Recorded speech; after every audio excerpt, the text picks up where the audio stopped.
அவ எங்க இருக்கான்னு கண்டுபிடிச்சிங்களா? சிட்டில இருக்கிற செக் போஸ்ட்டுக்கெல்லாம் இன்ஃபார்ம் பண்ணியாச்சு சார். அவன் இந்த ஊரை விட்டு வெளியில போறதுக்கு சான்ஸே இல்ல சார். அவ இந்த சிட்டியை விட்டு போகணும்னு நினைக்க மாட்டான்.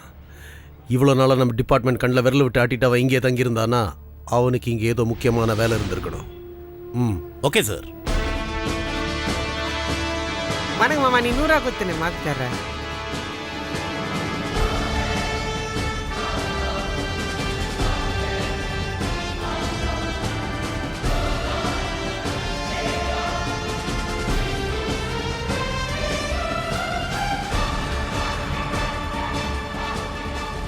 Hello sir. மகாநதி உங்களுக்கு ரொம்ப க்ளோஸா? No no. இவ்வளோ நாளாக அவன் இங்கே இருந்திருக்கானா? ஒன்று உங்கள் ஆஸ்தி மேலே அவன் கண்ணு இருந்திருக்கணும், இல்லை உங்கள் மேலே ஏதாவது? அதெல்லாம் எனக்கு தெரியாது சார். அவன் ஏதோ முடிவெடுத்து தான் இங்கே தங்கியிருக்கான். அவன் போலீஸ் கிட்ட தப்பிக்க முடியாது. அவனை பற்றி எந்த இன்ஃபர்மேஷன் கிடைச்சாலும் உடனே எங்களுக்கு இன்ஃபார்ம் பண்ணணும். ஆல்ரைட். அவனுக்கும் இந்த பொண்ணுக்கும் என்னமோ ஒரு லிங்க் இருக்கு. ஏதோ ஒரு சீக்ரெட்டை மெயின்டைன் பண்ணுறாங்க. எதுக்கு இந்த பொண்ணு மேலே ஒரு கண்ணை வைக்க? அவன் ஒரு ரியல் நக்சலைட்னு தெரிஞ்சுக்காம போயிட்டீங்க. அவன் ராசிக்கல் விக்ரம இல்ல, நம்மள மாதிரி ஆட்களை அழிக்கிறதுக்காக வந்த உண்மையான காம்ரேட் சத்தியம். அந்த பொண்ணு கொல்ல நினைக்கிறோன்னு தெரிஞ்சா நம்ம எல்லாரையும் போட்டு தள்ளிடுவான், தெரியுதா? ஐயோ, நம்ம காம்ரேட் கண்ணில் பட்டோம்னா அந்த எமகண்ணில் பட்ட மாதிரி தான். எனக்கு அந்த ஓட்டலும் வேண்டாம், அந்த பங்கும் வேண்டாம். உட்காரியா வெட்டா நீ பிரஸ் மீட் வச்சிருவ போல இருக்க. இவன் என்ன மீட்டிங் வைக்கிறது? சொல்லுங்க, இங்கே போட்டு தள்ளிடுறேன். போட்டுட்டமான இருங்கடா, மரணத்தை விட மரண பயம் தான் பெருசு. இவனை ஃப்ரீயா விட்டுருங்க. இவ்வளோ நாளாக அவர் தந்த இந்த கல்லால் என்னைக்காவது ஹீரோ அவன் நம்பிக்கையில் இருந்தேன். அவரே ஒரு ஏமாத்துக்காரன் தெரிஞ்சதுக்கப்புறம் அவர் தந்த இந்த கல் எதுக்கு? ஒன்று விட்டேன்னு வை. இந்த கல் விஷயத்தில் வேணா நீ ஏமாந்துருக்கலாம். ஆனால் உன் தலையெழுத்து நல்லா இருந்ததுன்னா நீ ஏன் இந்த ஹோட்டலுக்கு ஓனர் ஆகலாம், இந்த ஓனர் இங்கேயே சர்வர் ஆகலாம். நம்பிக்கை தான் மனுஷனுக்கு எல்லாமே. உன் மேலே நீ நம்பிக்கை வச்சுட்டேன்னு வை, நீ என்ன வேணா ஆகலாம். நம்பிக்கை நம்பிக்கை கல்யாணம் சொல்ல தம்பி. ஊர்லேருந்து அம்மா அப்பா தான் கூப்பிடுறாங்க. பேசு. என்ன பேச சொல்ற? இவ்வளோ நாளா நீ என்ன பேசியிருந்தே அதை அப்படியே பேசு. அன்னைக்கு அவர் ராசிக்கல் கொடுத்தாரு. நான் எப்படி ஹீரோ ஆவேங்கிற நம்பிக்கையில தான் அப்படி பேசினேன். இப்போ அதே கான்ஃபிடன்ஸோட பேசு. சொன்னதை செய். ஒன்னு விட்டான்னு வை. ஹலோ அம்மா, நானே உங்களுக்கு ஃபோன் பண்ணலாம் தான் இருந்தேன். அம்மா, நான் ஹீரோவை செலக்ட் ஆயிட்டேம்மா. சீக்கிரமே நம்ம கடன் எல்லாம் தீர்த்துடலாமா? டேய், டீ சொல்லி எவ்வளவு நேரம் ஆச்சுடா? என்னப்பா உன்னை அங்க யாரோ டீ எடுத்துட்டு வர சொல்றாங்க? அம்மா, சர்வர் சுந்தரம் படத்துல நாகேஷ் சார் சர்வர், உழைப்பாளி படத்துல தலைவர் ரஜினி சார் கூலி. அந்த மாதிரி நானும் ஒரு கேரக்டர் பண்ண போறேம்மா. அதுக்காக தான். என்னவோப்பா, ஊர்ல இருக்கவங்க பேசுறதெல்லாம் கேட்டு உங்க அப்பா இப்பவே ரொம்ப பயந்து போயிருக்காரு. அவர் உடம்பு வேற ரொம்ப முடியாம இருக்கு.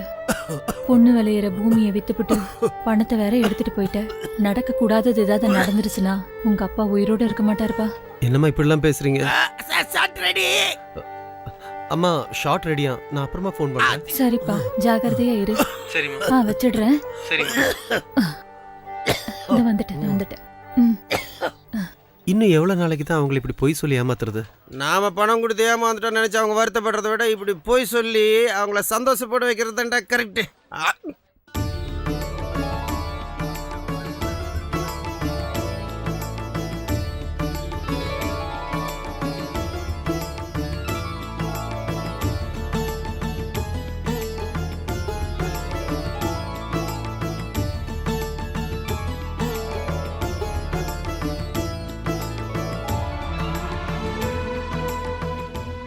கண்ணா, என்னைக்கும் ஊர்காதானேன்னு கேட்டுக்கிட்டு இருப்பியே, இப்ப பாத்தியா?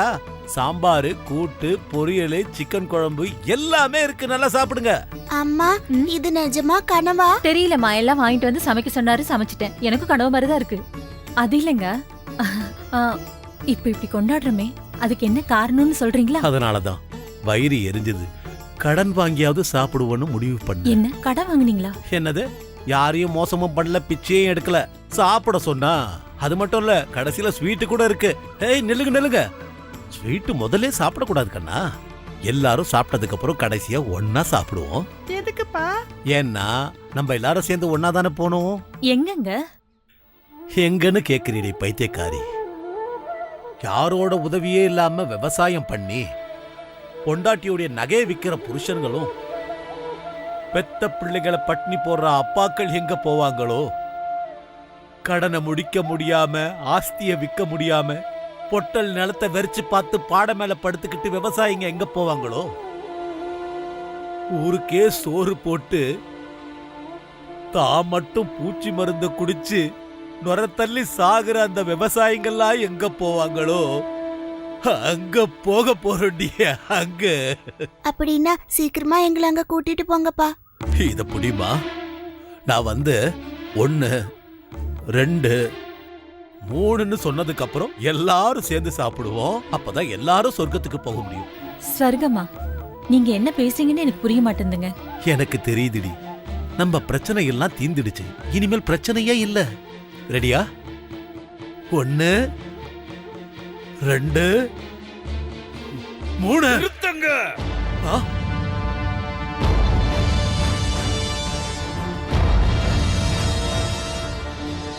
யார் யாடி?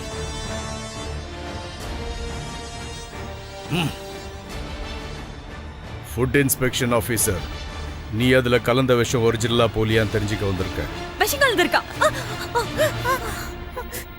பக்கத்தேட்டுல இருக்கிற படத்தையே காட்ட மாட்டாரு, இவர் எங்கிறது உங்களுக்கு சொர்க்கத்தை காட்ட போறாரு. யாரியா நீ? சாவர அதிர்ஷ்டத்தை கூட எங்க கிட்ட இருந்து விளக்குற. தப்பா நினைச்சிட்டு இருக்கீங்க. நான் விளக்க வரல, நெருங்க வைக்க தான் வந்திருக்கேன்.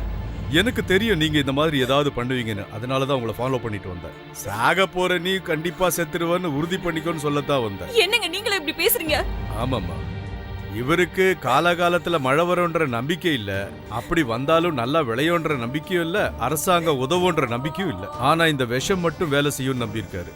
ஒருவேளை அது போலியானதா இருந்து குழந்தைங்க இறந்து நீங்க உயிரோட இருந்தா? அப்படி நடக்க வாய்ப்பே இல்ல. நாங்க எல்லாரும் ஒரே நேரத்துல தான் சாகணும். உங்களுக்கு என்ன பைத்தியமா? எல்லாரும் சாவலான்னு சொல்றீங்க? விவசாயிகளோட பிரச்சனை அரசாங்கத்துக்கு தான் புரியலன்னு நினைச்சேன். என் பொண்டாட்டிக்கு புரியல. இப்ப சொன்னியே அது புதுசா இருக்கு. அதை விடு, இந்த விஷத்தை எப்படி சோதிக்கணுங்கிறத சொல்லு. இந்த விஷத்தை அப்புறம் செக் பண்ணலாம். முதல்ல உன்ன மாதிரி ஆளுங்களை காப்பாத்துறதுக்கு யாராவது இருக்காங்களான்னு செக் பண்ணி பாரு. ஹைவே ரோடு போடுறேன்னு எங்க நிலத்தெல்லாம் புடுங்கிடுச்சு அரசாங்கம். அவங்க எப்படிங்க எங்களை காப்பாத்துவாங்க? தட்சணை வாங்காம உண்டியல் இல்லாம எவ்வளவு கோயிலுங்க இருக்கு. ஆனா லஞ்சம் வாங்காத ஏதாவது ஒரு போலீஸ் ஸ்டேஷனாவது இருக்கா? அவங்களும் எங்களை காப்பாத்த போறது இல்ல. ஆனா எங்களை மாதிரி ஏழைங்களுக்கு போராட்டம் பண்றதுக்கு ஒருத்தங்க இருக்காங்க. யார் அவங்க? தோழர்கள். அப்ப அவங்க கிட்ட ஏன் போல? வெங்கடாஜலபதி திருப்பதியில இருப்பாருன்னு தெரியும், சாய்பாபா சீரடியில இருப்பாருன்னு தெரியும். கடன் வாங்கி விஷம் எங்க இருக்குன்னு வாங்கதான் எங்களுக்கு தெரியும். ஆனா இந்த தோழர்கள் எங்க இருக்காங்கன்னு நான் போய் தேடுறது. எங்களை காப்பாத்த கடவுள்கள் காட்டுல இருக்காங்க. அவங்க எங்க இருப்பாங்கன்னு அவங்களுக்கே தெரியாது. எங்களுடைய துரதிர்ஷ்டம், அவங்கள சந்திக்கிற வழியே தெரியல.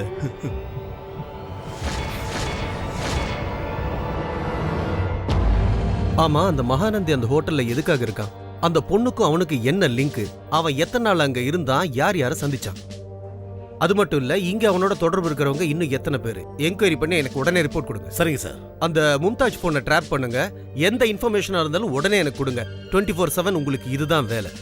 Yes sir. Okay sir. Okay.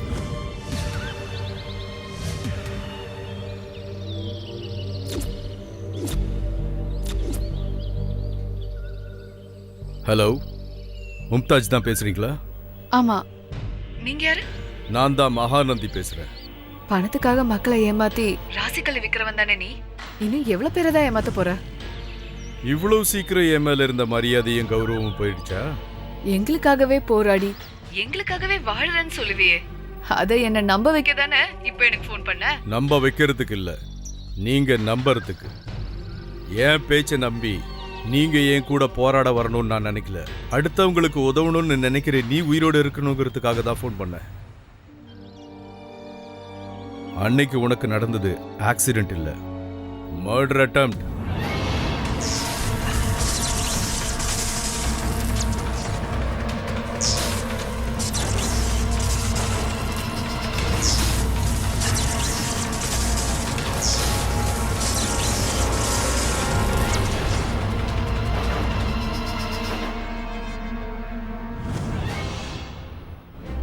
பொய்ய நிஜம் நினைச்சா ஏமாந்து போயிடுவ, நிஜத்தை பொய்ன்னு நினைச்சா செத்தே போயிடுவ. என்னைக்குமே மனிதர்களுக்கு எதிரியே இருக்க மாட்டாங்க, அவங்க ஆஸ்திக்கும் அழகுக்கும் தான் இருப்பாங்க. நீயே யோசிச்சு பாரு. For more updates, like, comment, subscribe to our channel.